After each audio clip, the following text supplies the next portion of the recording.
I work as a night guard at a museum. Things get weird after midnight. I'm not superstitious. After 8 years in the army, it takes a lot to surprise me, and even more to scare me. So when I got offered a job as a night guard at the local museum, I didn't hesitate. Small town, quiet people, and all I had to do was sit and watch monitors. The pay was better than I expected. First day, they handed me a uniform, a key card, and a thin laminated instruction sheet. All pretty standard. Alarm codes, patrol schedule, emergency contacts. But the last line? That was weird. Do not look at Exhibit 42 after midnight. No explanation. No context. Ew. I asked the manager, an older guy named Harry, what it meant. He gave this dry little chuckle, like he'd heard the question 100 times, and said, "Just don't look. It's better that way." I tried to joke about it, asked if it was some kind of inside prank for new hires. Harry just shrugged. People who ignore that rule don't stick around. And that was it. No more info. My first night on shift was almost boring. Did my rounds, checked the locks, made some strong coffee, and parked myself in front of the monitors. Everything was normal. No visitors, no movement, just silence and the low hum of old wiring, until 12:13 a.m. Right on the dot, I checked my watch. I heard footsteps in the ancient artifacts wing. Not building creaks, not rats in the vents, footsteps. Slow, steady ones, like someone walking between the displays with purpose. Hesse. I grabbed my flashlight, clicked on the radio, and went to check it out. The hall was empty. Everything was in place. No doors open, no signs of movement. Even the dust on the floor was untouched. Zixa. I figured maybe the building was settling. Old place, metal expands, wind moves weird at night. I didn't want to admit it freaked me out, but I put gloves on after that. Just in case. Second night. Same quiet, same routine, until, again, 12:13. This time, I went straight to the cameras, and I noticed that Exhibit 42, a small black figurine under glass in the corner, was off. It was turned slightly. Not a lot, maybe 15 degrees, but enough to notice. Oh, I scrubbed through the footage. Nothing. That camera didn't catch a single moment of movement, no glitches, no interference. Just one frame it was facing one way, next frame it wasn't, like it decided to turn on its own. Third night, I started my watch closer to midnight. Coffee in hand, eyes glued to the screens. Everything in the artifacts room looked normal, dead quiet. Not a sound, just the static hum of the cams and that museum stillness. 12:13. The camera on Exhibit 42 flickered for a second, like someone yanked the cable, then came back. I stared at it. The statue slowly started to turn. Not jerky, not sudden. It turned, like someone gently rotated it, inch by inch. Then it stopped. Its face aimed right at the camera. I bolted into the hall, thinking I'd catch someone. Nothing. No noise. No footprints. But that damn statue looked closer than it did before. I checked the case. Locked. Glass untouched. Ran back, pulled the footage. Nothing. Not a single frame of movement. It was like it had never moved at all. A few more nights passed. I started setting an alarm for 12:12. Took notes. Snapped photos. Every time, same thing. In person, it moved. On the footage, it didn't. Then Friday came. The radio crackled, just once, like bad reception, and a voice. Low, raspy. Male. Mark. I nearly dropped the damn thing. Checked the channel. I was the only one logged in. Just me and the central system, which no one touches overnight. Then, almost in a whisper, look at 42. I should have quit. Left the uniform, dropped the key card, and never looked back. But I didn't. The next night, I waited for it. 12:13 a.m. I didn't hide behind the monitors this time. I went straight to the exhibit. Walked up to the glass. I looked. I broke the rule. It was there like always. Small. Carved from black stone. Its face was impossible to make out. No eyes, no mouth. But I swear, it was looking straight at me. The longer I stared, the stronger the feeling got. Like there wasn't glass between us anymore. There was a void. Cold. Deep. Alive. I didn't even notice I was breathing faster until sweat started running down my back. And then, I don't know if I imagined it. It stepped forward, just slightly. I stumbled back, cursed out loud, and bolted from the room. And after that, it only got worse. The next morning, I caught a glimpse of something in my bathroom mirror, something sitting on the shelf behind me. I turned around. Nothing. Looked back at the mirror. It was her. The figurine. Same black stone, same stillness, staring at me through the reflection. I knocked everything off the shelf, empty. That night, when I turned on my laptop, the screen was still black, waiting to boot up. But in the faint glass of the screen, I saw her again. She's with me now. Anywhere there's a reflection. I didn't sleep for nearly 2 days. I taped over every mirror, unplugged every screen, even pulled the damn microwave door off. Anything that could reflect. Didn't help. No matter where I was, I'd see her. Sometimes just a blur in the corner of the glass. Sometimes a full silhouette over my shoulder. And each time, she was standing a little closer. I went back to the museum during the day when other staff were around.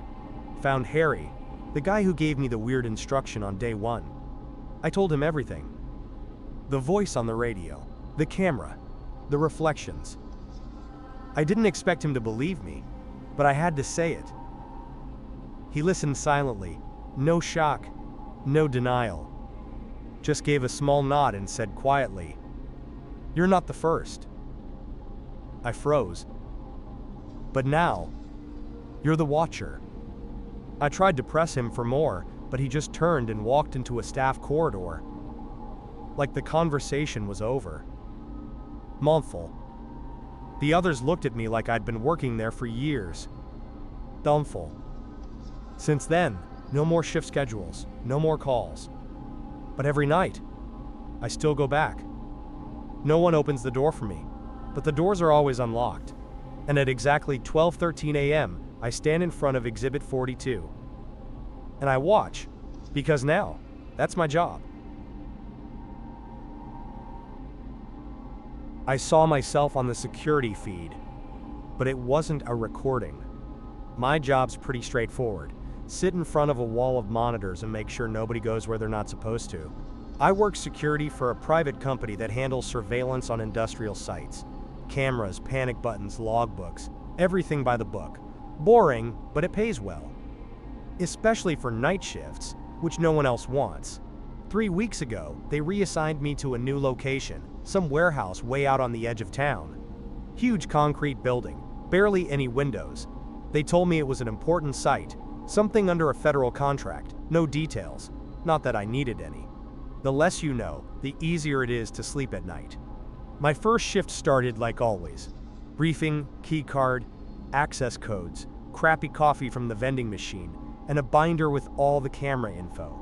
One thing stood out right away. Camera 13. It was listed separately and highlighted in bold in the manual. Technical use only, do not switch manually. Not part of regular surveillance. I asked the shift supervisor what that was about. He just shrugged and said, "Not your responsibility, just leave it alone." That was it. Camera 13 was on the list, but showed a blank screen. No signal, no noise, just solid black, Pakrasai el Jakosai. I didn't think much of it, until the third night. Dakrasai el Jakrasai. Night 3 went like usual, monitors, coffee, boredom. I was poking around the floor plan on the control panel, checking angles and blind spots, all routine. Then, click. I must have hit the wrong button, because suddenly, camera 13 turned on. Just for a second, the screen flashed, and I saw myself. Sitting alone in a different room, in front of monitors that looked exactly like mine. Same walls, same uniform, even the same dirty coffee cup on the desk. But that room wasn't on the map, and I know this place inside and out. That room doesn't exist. The feed cut out instantly. I tried to bring it back, black screen. No signal. I told myself it was a glitch. Some kind of system feedback, maybe a lag in the network. Could have been anything. I logged it in the incident report. Nothing dramatic, just the facts. Nobody followed up. 2 days later, it happened again.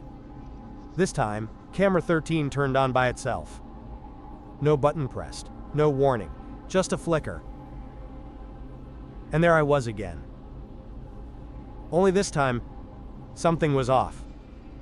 He wasn't synced with me. I blinked. He blinked a second later. I raised my hand. His hand moved after mine, like it was copying me, but lagging behind. Like whatever I was seeing on that screen was trying to mimic me. And failing. After that night, I started watching Camera 13 like a hawk. Every time it turned on. And it started happening regularly. I just sat there, staring, while the other version of me tried to copy what I was doing. But each night, it became more obvious. He was falling behind. He'd blink at the wrong time, turn his head in the opposite direction. Sometimes, he'd sit completely still while I was moving around. At first, I thought it was just lag. But then, I scratched my temple. He didn't. I sneezed. He just sat there, like a mannequin. I stood up. He stayed seated. By the fifth night, I noticed something else. When I looked at him, he wasn't looking at the camera anymore. He was looking past it. Over my shoulder. This wasn't a glitch. It was watching me. I didn't know what else to do, so I filed a report. Kept it simple, emotionless. Camera 13 activates on its own. Displays a room not present on the facility map. Shows a version of me with noticeable desynchronization. An hour later, I got a response. No name, no greeting. Just a line of text. Deviations within acceptable range. Camera 13 is used for synchronization testing. Do not interfere.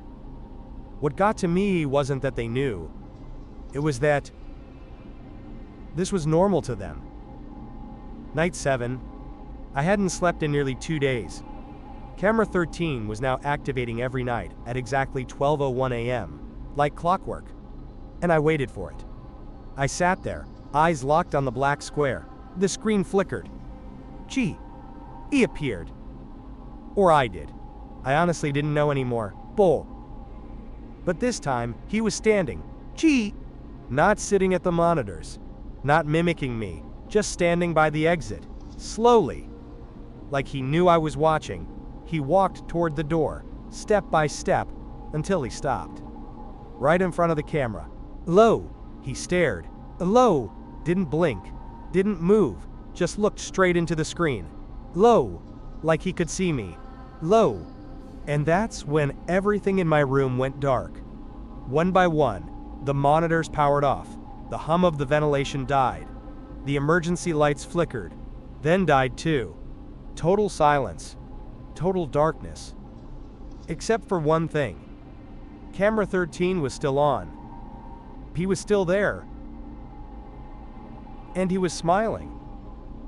I remember getting up. Maybe I screamed. And then, nothing. Like someone pulled the plug on my brain. I woke up the next morning on the floor. Head pounding. All the cameras were off.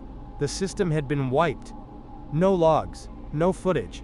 No record I was ever there. No Ryer. Even my shift journal was gone. Bingie.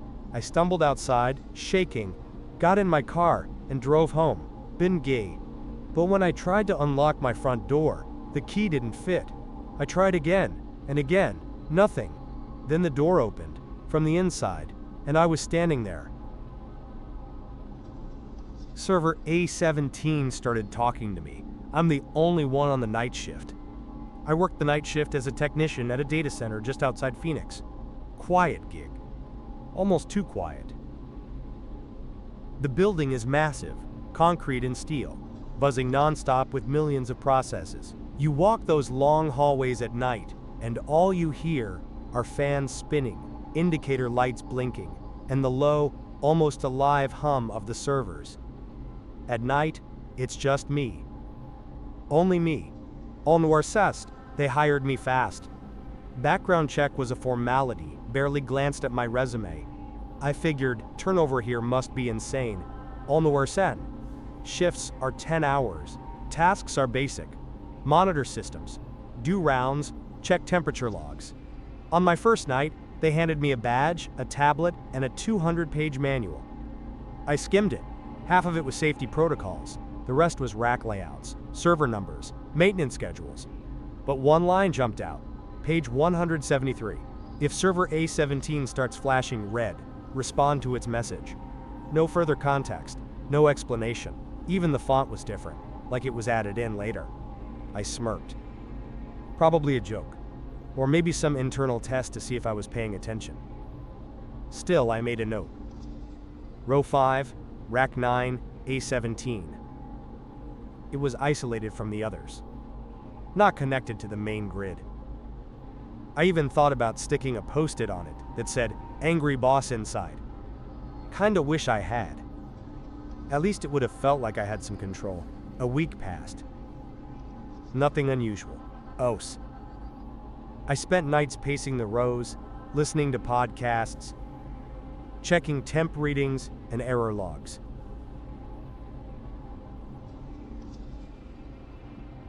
OS, OS, OS, OS, OS.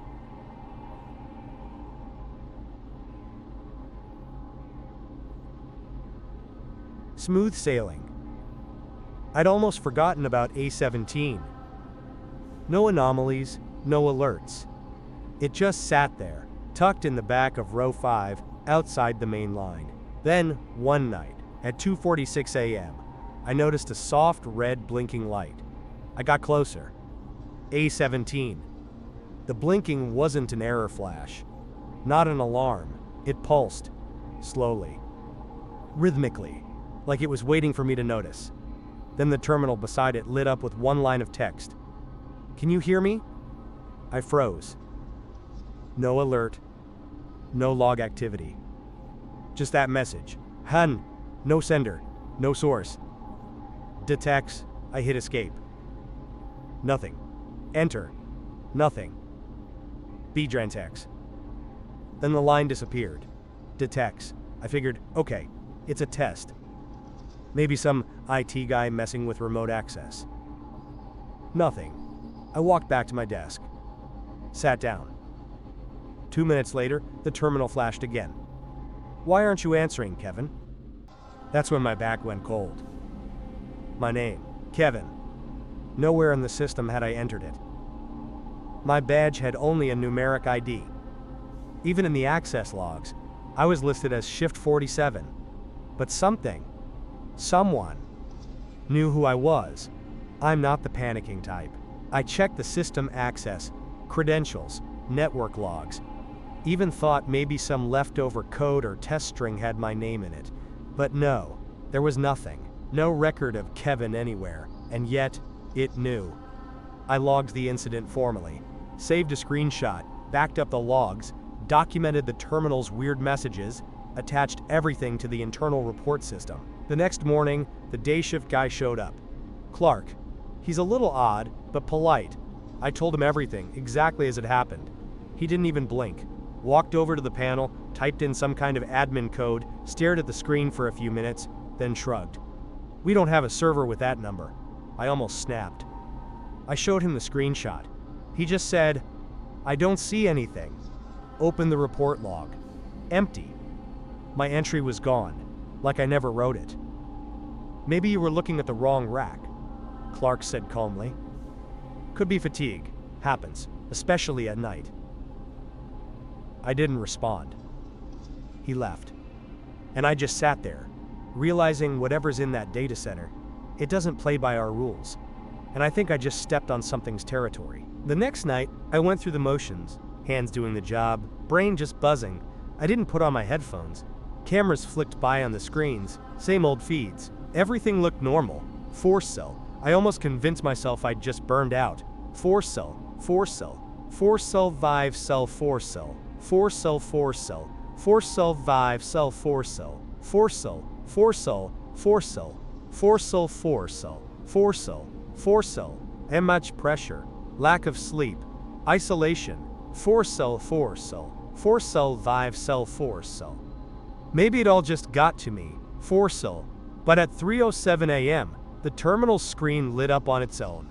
Not a pop-up, not a system log, a video. And in it, me. Same chair, same room. Everything perfectly identical down to the smallest detail. Except for one thing. On the screen in front of him, there was a line of text being typed out. I am not Kevin. I froze. I am not Kevin. He typed it over and over again, line after line. I am not Kevin. I am not Kevin. I am not Kevin. The room was dead quiet. I could hear the faint creak of my own chair as I shifted slightly. And then, for reasons I still don't fully understand, I leaned over to my keyboard and typed, "Yes, I hear you." The screen paused, and then a new message appeared, white on black. "Thank you, now we can begin." Everything's been downhill since that night. First it was the printer. I was just walking past it when it suddenly whirred to life. No job in the queue, not even connected. Any. Lights flashed, gears clicked, and it spat out a single page. It said, "Don't leave him alone." I looked around. The room was empty, except for A17, still blinking in the back. Not red anymore, just this weird pale, washed out color, like the light had been drained out of it. Then it was the headphones. They were off. I hadn't touched them all shift. They powered on by themselves. No music, no beeps, just a soft static hiss. Radio interference, baby. A few seconds later, I heard a whisper. "Watch the monitor. He's watching you." Every night since, something new happens. The terminal opens by itself. The ceiling lights flicker in rhythm with the messages. Even the mouse started moving on its own. Not erratic, not glitchy, deliberate, like someone dragging it slowly across the screen. I tried to ignore it. Pretend nothing was happening. Just make it to sunrise. But today, right before dawn, I packed my stuff. I was done. Quitting. Leaving it all behind. Made it past security. Walked to my car. Packed as 14's Betuv. That's when my phone buzzed in my pocket. Betuv. It wasn't connected to the company network. I didn't even have a signal inside the building. But the screen lit up on its own. No number, no notification, just one incoming call. Pace. I picked it up. And I heard my own voice. "Hey EJ. Your shift isn't over, Kevin." Thank you for watching to the end. If you enjoyed the video, please leave a comment and like it. It will help us grow. Until next time in the next video, bye.